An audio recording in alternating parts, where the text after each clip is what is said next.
पाकिस्तान शायद दुनिया के उन चंद मुल्कों के अंदर है जिसका माजी हाल से ज़्यादा बेहतर है।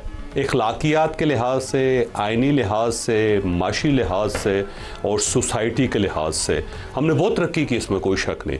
लेकिन इखलाकियात को जो सवाल है वो हैरान कुन है। मसलन जनरल गुल हसन साहब होते थे एक, और ये लास्ट कमांडर इन चीफ थे पाकिस्तान के, क्योंकि उस वक्त दो कमांड्स होती थी, एक मशरकी पाकिस्तान की कमांड थी और एक मगरबी पाकिस्तान की कमांड थी, और ये लास्ट उसके कमांडर इन चीफ थे।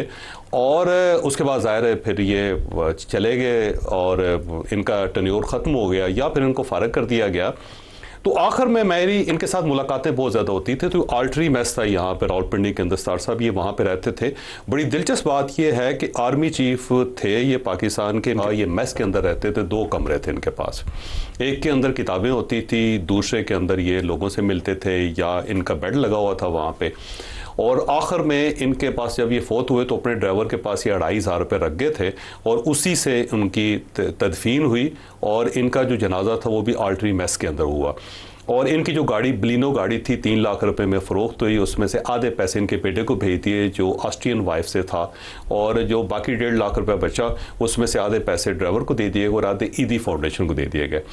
अब ये जो जनरल गुल हसन साहब थे ये कायद-ए-आज़म मोहम्मद अली जिन्ना के एडीसी थे। शुरू में जब कायद-ए-आज़म मोहम्मद अली जिन्ना पाकिस्तान बना तो उस वक्त दो उनके एडीसी थे, एक जनरल गुल हसन थे और दूसरे ये जो मियाँ रज़ा रुबानी साहब नहीं, इस वक्त जो सेनेटर हैं और जो चेयरमैन है सेनेट के, इनके वालिद थे मियाँ अतार रुबानी साहब। वो एयरफोर्स के ऑफिसर थे और बल्कि वो इन्हें कायद-ए-आज़म मोहम्मद अली जिन्ना को 7 अगस्त को 1947 को दिल्ली से लेके भी यहाँ पे आए थे। और वो पहले पाकिस्तान एयरफोर्स के कमीशन ऑफिसर भी थे मियाँ अतार रुबानी साहब। ये दोनों उनके एडीसी होते थे। तो जनरल गुल हसन साहब के साथ मेरी बड़ी मुलाकातें रही उस ज़माने में। तो जनरल साहब जो थे वो अपने पुराने किस्से बताया करते। तो एक किस्सा उन्होंने बड़ा ज़बरदस्त किस्म का बताया जिसका हम ये कह सकते हैं कि कायद-ए-आज़म मोहम्मद अली जिन्ना ऐसा पाकिस्तान चाहते थे।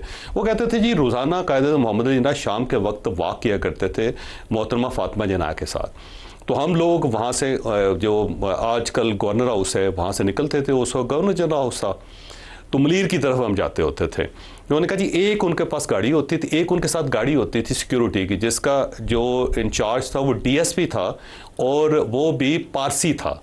और बल्कि उन्होंने कहा जी एक मरतबा हमने कहा कि ये पारसी है तो थोड़ा सा लोग माइंड करते हैं तो हम इसको चेंज कर लेते हैं। तो कायदे का खबरदार अगर आपने इसको बदला, ये पारसी है, ये हमसे ज़्यादा पाकिस्तानी है, हम कम पाकिस्तानी, ये हमसे ज़्यादा पाकिस्तानी। और कायद-ए-आज़म मोहम्मद अली जिन्ना के इंतकाल तक जो था वो पारसी डीएसपी उनका सिक्योरिटी चीफ रहा। तो अब वो जनरल गुल हसन साहब ने बताया कि एक बार मैं उनको लेके जा रहा था तो सामने जो मलीर कैंट का वहाँ सामने से ट्रैक गुजरता है, वहाँ पे फाटक बंद हो गया। जब कायद-ए-आज़म की गाड़ी पहुँची वहाँ पे तो फाटक बंद हो गया। कहने लगा, मैं आगे बैठा हुआ तो ड्राइवर के साथ, मैं फ़ौरन उतरा और दौड़ के जाके ना जो फाटक वाला था उसके कान में कहा कि सामने कायद-ए-आज़म है, कायद-ए-आज़म है, कायद-ए-आज़म। तो कहने लगा वो एकदम परेशान हो गया, परेशान होकर उसने गेट खोल दिया। गेट जब खोल दिया तो मैं फौरी तौर पे वापस आया और जब मैं ड्राइवर के साथ बैठा तो मैंने देखा कायद-ए-आज़म मोहम्मद अली जिन्ना का चेहरा सुर्ख था गुस्से से। तो मुझे महसूस हुआ कि वो माइंड कर गया। तो मैंने कहा सर मैंने इसलिए खुलवाया कि ये गाड़ी आने में बड़ा टाइम है, 10-15 मिनट हमें यहाँ पे इंतज़ार करना पड़ता। तो कायद-ए-आज़म मोहम्मद अली जिन्ना ने कहा कि ये तुमने बहुत बड़ा जुल्म किया इस पाकिस्तान के साथ। अगर आज ये फाटक मेरे लिए खुलेगा तो पूरी ज़िंदगी जो हेड ऑफ़ स्टेट्स होंगे उनके लिए फाटक खुलते रहें। फौरी तौर पर उतरो, फाटक वाले से माफ़ी मांगो और इसको बंद करवा के आओ। कहते जी मुझे अजीब सा लगा, मैं गया और जाके मैंने उससे कहा कि कायद-ए-आज़म माइंड कर गया। उन्होंने कहा फ़ौरन बंद करो, तो उसने फ़ौरन फाटक बंद कर दिया। उन्होंने कहा 17-18 मिनट है, उसके बाद वो ट्रेन आई, ट्रेन गुजरी, उसके बाद फिर फाटक खुला, फिर कायद-ए-आज़म मोहम्मद अली जिन्ना दूसरी साइड पे गए। इस टाइप का पाकिस्तान था जो कायद-ए-आज़म मोहम्मद अली जिन्ना बनाना चाहते थे। फिर जनरल गुल हसन साहब ने मुझे ये वाक़या सुनाया। कहने लगे एक मरतबा इस तरह हुआ कि मैं ज़ुल्फ़िकार अली भुट्टो साहब के साथ जा रहा था। तो हम लोग जो इस वक्त आर्मी चीफ हाउस है, उस वक्त ये प्राइम मिनिस्टर हाउस होता था, वहाँ से निकले और ये जो फातिमा जिन्ना यूनिवर्सिटी है ना यहाँ पे ऑफिस होता था, प्राइम मिनिस्टर ऑफिस होता। तो उससे पहले ये प्रेसिडेंट ऑफिस था, अयूब खान साहब का वही ऑफिस था। कल जब हम जा रहे थे तो मुझसे ज़ुल्फ़िकार अली भुट्टो ने कहा कि कोई वाक़या सुनाओ कायद-ए-आज़म मोहम्मद अली जिन्ना का। तो मैंने ये सुनाया।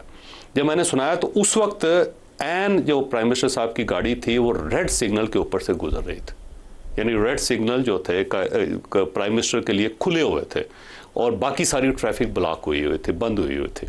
और उससे गुजर के मैंने ये सारा वाक़या सुनाया और उस तरफ भुट्टो साहब ने सिर्फ सिग्नल की तरफ देखा, उसके बाद मुस्कुराए और चल पड़े। ये बताएं कि जनरल गुल हसन की वज़ीर आज़म जुल्फ़िकार अली भुट्टो के साथ बनी नहीं थी?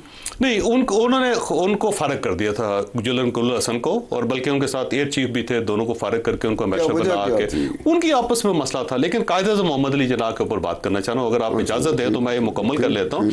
उसमें यह था कि जुल्फ़िकार अली भुट्टो तक इस पाकिस्तान के अंदर किसी हेड ऑफ स्टेट्स के लिए रेड सिग्नल जो थे ऑफ नहीं होते थे और हर शख्स की गाड़ी रेड सिग्नल पे रुकती थी और उसके बाद चलता था। सिर्फ एक गाड़ी होती थी पाकिस्तान के अंदर जिसे सुर्ख इशारे पे नहीं रोका जाता था। वो गाड़ी कौन सी थी वो मैं एंड पे बताऊंगा नाज़रीन को, क्योंकि ये सरप्राइज थोड़ा सा रहना चाहिए। सिर्फ एक गाड़ी पूरे पाकिस्तान के अंदर होती थी जो रेड सिग्नल पर रुकती नहीं थी, बाकी इसके अलावा हर शख्स की गाड़ी रुकती थी। जुल्फ़िकार अली भुट्टो साहब का दौर था।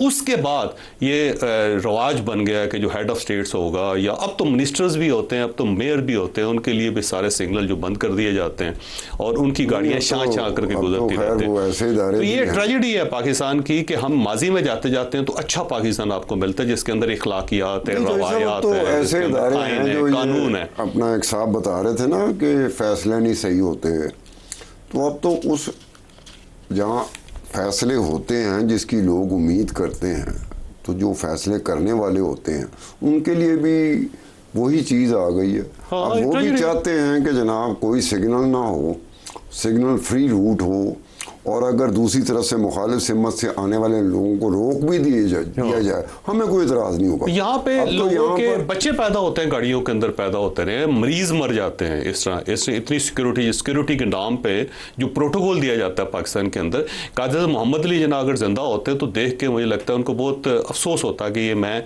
किस किस्म का पाकिस्तान बना गया जिसके अंदर रवायात ही कायम। अच्छा, एक और गुल हसन साहब ने बात यार, एक तो आप गुल हसन साहब ने कसम वो कोई अच्छा, वैसे जनरल गुल हसन साहब ने एक और बड़ी मजे की बात, उन्होंने कहा जब फर्स्ट कैबिनेट का इजलास था ना ये, उसके अंदर कहने लगा, मैंने कायदे से पूछा कि यहाँ पे जो कैबिनेट मेंबर्स हैं उनके लिए चाय रखी जाए, कॉफ़ी रखी जाए।